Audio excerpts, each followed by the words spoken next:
Hello बच्चों, स्वागत आप सभी का कुसुम संस्कृत एकेडमी चैनल पर। तो बच्चों, आज की हमारी क्लास जो है कारक प्रकरण की पंचमी विभक्ति पर होने वाली है। चार विभक्तियां जो हैं हमने कर ली हैं और कारक प्रकरण जो है बहुत ही इम्पोर्टेंट टॉपिक है और हर परीक्षा में जो है कॉम्पिटिटिव एग्ज़ाम में यहाँ से प्रश्न बनते हैं। ठीक है, तो चलिए शुरू करते हैं। संस्कृत व्याकरण के अनुसार जिससे कोई वस्तु अलग होती है उस स्थिर वस्तु या स्थान को अपादान कहते हैं और उसमें पंचमी विभक्ति होती है। यानी कि कोई वस्तु किसी वस्तु से अलग हुआ जा रहा है। ठीक है, तो जो वस्तु अलग हो रही है, जिससे अलग हो रही है, उसमें क्या होती है, उसमें अपादान कारक होता है, पंचमी विभक्ति होती है। ठीक है, उस स्थिर वस्तु में जो है अपादान संज्ञा होती है उसकी, और अपादान जिसकी संज्ञा होती है उसमें पंचमी विभक्ति लगती है। इसके लिए सूत्र है ध्रुवम अपाये अपादानम। इसकी वृत्ति होती है अपायो विश्लेषस तस्मिन् साध्ये यद ध्रुवम अवधिभूतम तत् अपादानम स्यात्। अपाय क्या होता है बच्चों? अपाय होता है अलग होना। ठीक है, अपाय होता है अलग होना, और अलग होने की क्रिया में जो ध्रुव यानी कि जो स्थिर होता है, यानी कि अपाय अलग होने की क्रिया में जो ध्रुव जो स्थिर हो उससे जिससे अलग हुआ जा रहा है। ठीक है, जो स्थिर वस्तु है, जो ध्रुव है, उससे अलग हुआ जा रहा है, तो उस ध्रुव या स्थिर वस्तु को क्या कहते हैं? उसमें अपादान संज्ञा हो जाती है। ठीक है, उस स्थिर वस्तु में क्या हो जाती है? अपादान संज्ञा हो जाती है। ये इसके उदाहरण हैं, जैसे वृक्षात पत्रम पतति, वृक्ष से पत्ता गिरता है। यानी कि किससे अलग हुआ है? पत्ता वृक्ष से हुआ है, और वृक्ष क्या है? स्थिर है अपनी जगह पर। ठीक है, तो वृक्ष में क्या हो जाएगी? वृक्ष की अपादान संज्ञा हो जाएगी। इसी तरह से स ग्रामात आगच्छति, कि वह गांव से आता है। गांव तो अपनी जगह पर स्थिर है, वह वहां से आ रहा है, तो वह गांव से आता है। तो यहाँ पर गांव में क्या हो जाएगी? अपादान संज्ञा हो जाएगी, और अपादान संज्ञा जिसमें होती है उसमें पंचमी विभक्ति लगती है, और इसके लिए हमारा सूत्र है अपादाने पंचमी। ठीक है, अपादाने पंचमी यानी कि अपादान में पंचमी विभक्ति होती है। अपादाने पंचमी स्यात्, अपादान में पंचमी विभक्ति होती है। जिसकी अपादान संज्ञा हुई हो उसमें पंचमी विभक्ति का प्रयोग होता है, और यह क्या है? यह विधि सूत्र है। ठीक है, ये ध्यान रखना है कि अपादाने पंचमी जो है क्या है? विधि सूत्र होता है। यानी कि जिसकी अपादान संज्ञा होती है उसमें पंचमी विभक्ति होती है। अगला सूत्र है हमारा भीत्रार्थानाम भय हेतु, यानी कि भय अर्थानाम त्राण अर्थानाम च प्रयोगे भय हेतुर अपादानम स्यात्। यानी कि भी डरना। ठीक है, भी डरना, और त्रा क्या होता है? रक्षा करना। भी डरना और त्रा रक्षा करना। भी और त्रा इन धातुओं के योग में जिससे डरा जाए या जिससे रक्षा की जाए उसकी क्या होती है? उसकी अपादान संज्ञा होती है। इस सूत्र से भीत्रार्थानाम भय हेतु सूत्र से जिससे रक्षा की जाए और जिससे डरा जाए, उसमें भी और त्रा इन धातुओं के योग में कौन सी होती है? इन धातुओं के योग में जो है अपादान संज्ञा होती है। और इसके उदाहरण है जैसे चोरात बिभेति। चोरात बिभेति, चोर से डरता है। स सिंहात रक्षति, वह सिंह से रक्षा करता है। यानी कि चोर से डरता है, जिससे डरा जा रहा है चोर से। तो चोर में क्या हो गई? हमारी अपादान संज्ञा होगी। अपादान संज्ञा जिसकी होती है उसमें पंचमी विभक्ति होती है। उसी प्रकार से सिंह से रक्षा करता है, यानी कि जिससे रक्षा करता है। ठीक है, रक्षति रक्षा करना। त्रा धातु होती है रक्षा करना, यानी कि रक्षति। तो सिंह में कौन सी हो जाएगी? सिंह से रक्षा करता है तो सिंह में कौन सी हो जाएगी? अपादान संज्ञा होकर इसकी पंचमी विभक्ति हो जाएगी। अगला सूत्र है हमारा आख्यात उपयोगे। आख्यात उपयोगे नियम पूर्वक विद्या स्वीकारे वक्ता प्राक संज्ञा स्यात्।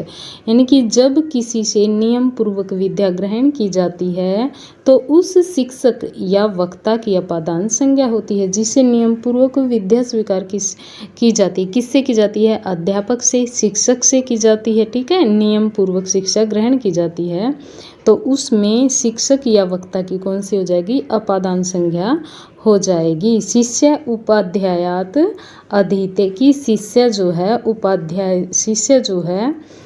उपाध्याय से यानी कि अध्यापक से क्या करता है? अधीते पढ़ता है। अगला है हमारा उदाहरण है कि छात्र है शिक्षकात संस्कृतम शिक्षते। छात्र शिक्षक से संस्कृत को सीखता है, यानी कि शिक्षकात शिक्षक में कौन सी हो जाएगी? उपाध्याय शिक्षक में पंचमी विभक्ति हो जाएगी।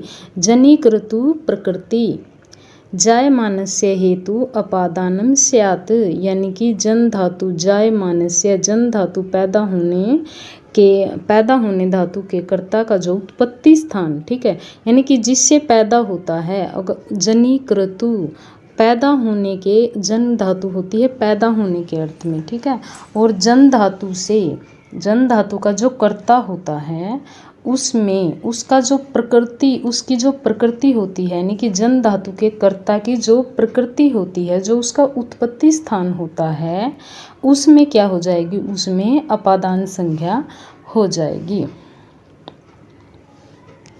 ठीक है, कि जन धातु पैदा होना, जन धातु के कर्ता का जो उत्पत्ति स्थान है, जो उसकी प्रकृति क्या होती है? यहाँ पर प्रकृति होती है कि जहाँ से वो उत्पन्न हुआ है, ठीक है, उसमें क्या हो जाएगा? उसकी अपादान संज्ञा होती है। उत्पत्ति स्थान है जो उसका कारण है, जहाँ से वो उत्पन्न हुआ है, उसकी अपादान संज्ञा होती है। जैसे ब्राह्मण है प्रजा प्रजायन्ते की ब्रह्मा से प्रजा उत्पन्न हुई है, ठीक है, तो प्रजा का उत्पत्ति स्थान क्या होता है?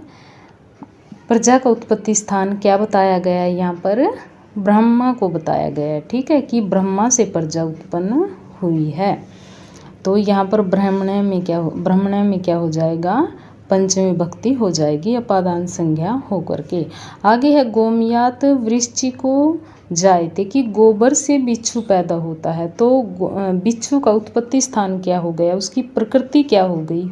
उसकी प्रकृति होगी गोमयात, यानी कि गोबर से, ठीक है, तो गोबर क्या होगी? उसकी प्रकृति हो गई। तो गोबर में और ब्रह्मण है पंचमी विभक्ति हो जाएगी, ठीक है, ब्रह्मा की पंचमी विभक्ति ब्रह्मण हो जाती है और गोबर गोमयात, तो इनमें क्या हो जाएगी? इनमें पंचमी विभक्ति हो जाएगी। अगला सूत्र है हमारा भुवः प्रभवः की भवनम भू तस्य क्रतु प्रभव तथा कि भू क्या होता? होना, प्रकट होना। धातु के कर्ता का जो भू धातु के कर्ता का जो प्रथम प्रकाशन स्थान यानी कि हो उसे अपादान कहते हैं। कि जो भू धातु होती है उसके कर्ता का जो प्रभव है कि जहाँ से वो उत्पन्न होती है, उसका प्रथम स्थान जो होता है, भू धातु के कर्ता का जो प्रथम स्थान होता है जहाँ से वो उत्पन्न होता है, उसकी क्या हो जाएगी?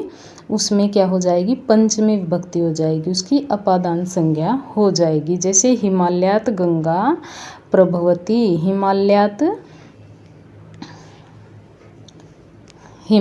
गंगा प्रभवती की हिमालय से गंगा उत्पन्न होती है। तो हिमालय से गंगा उत्पन्न होती है, तो गंगा की उत्पत्ति कहाँ से होती है? हिमालय से होती है। प्रभवती यानी कि भू धातु लगी हुई है, तो यहाँ पर हिमालय में कौन सी हो जाएगी? पंचमी हो जाएगी, अपादान संज्ञा हो जाएगी। अगला सूत्र है हमारा वारणार्था नाम इप्सित है कि वारणार्था नाम धातु नाम प्रयोगे इप्सितो अर्थो अपादानम स्यात् कि रोकने के अर्थ वाली, वारण क्या होता? वारण रोकना, ठीक है, कि रोकने के अर्थ वाली धातुओं के प्रयोग में जिस वस्तु से किसी को रोका जाए उसकी अपादान संज्ञा होती है। ठीक है। जो यानी कि ईप्सितः वारणार्थानाम ईप्सितः कि जिस वस्तु को कोई चाहता है और उससे उसको रोका जाए, ठीक है। जिस वस्तु से किसी को अपनी इच्छित वस्तु से रोका जाए तो उसमें क्या हो जाएगी, उसमें पंचमी विभक्ति हो जाएगी। जैसे यवेभो गाम वारयति कि जौ के खेत से गाय को रोकता है। तो ईप्सित क्या है, इसमें ईप्सित है जौ, ठीक है। तो जो ईप्सित होता है उससे किसी को रोका जाए तो उसमें पंचमी विभक्ति हो जाएगी अपादान संज्ञा होकर। तो यवेभ्यो कि जौ, ठीक है। तो इसमें यव से रोक रहा है तो यव की पंचमी विभक्ति हो जाएगी यवेभ्यो, जौ के खेत से गाय को रोकता है। तो यहाँ पर यवेभ्य में पंचमी विभक्ति हो गई। अगला सूत्र है हमारा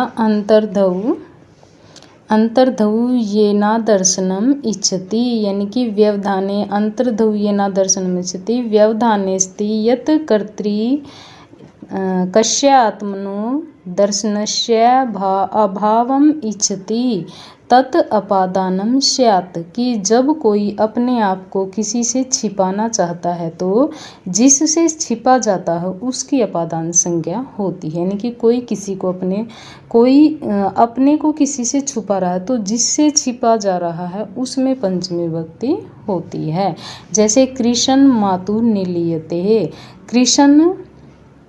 कृष्ण मातु निलीयते कि कृष्ण माता से छिपता है। तो यहाँ पर माता में कौन सी हो जाएगी, माता में पंचमी विभक्ति हो जाएगी, ठीक है। माता में कौन सी हो जाएगी, पंचमी विभक्ति होकर के यहाँ पे इसकी अपादान संज्ञा होकर यहाँ पर पंचमी विभक्ति हो जाएगी। तो बच्चों आई होप आपको अच्छे से समझ में आ गई होगी पंचमी विभक्ति अपादान संज्ञा किसकी होती है, ठीक है। तो आप ऐसे ही क्लास को देखते रहिए। आगे हम जो है षष्ठी विभक्ति करेंगे और हमारा जो है षष्ठी सप्तमी और अष्टमी, ठीक है, षष्ठी और सप्तमी अधिकरण, ठीक है, संबंध और अधिकरण 2 ही बचते हैं हमारी क्लासें। तो आप जुड़े रहिए। धन्यवाद।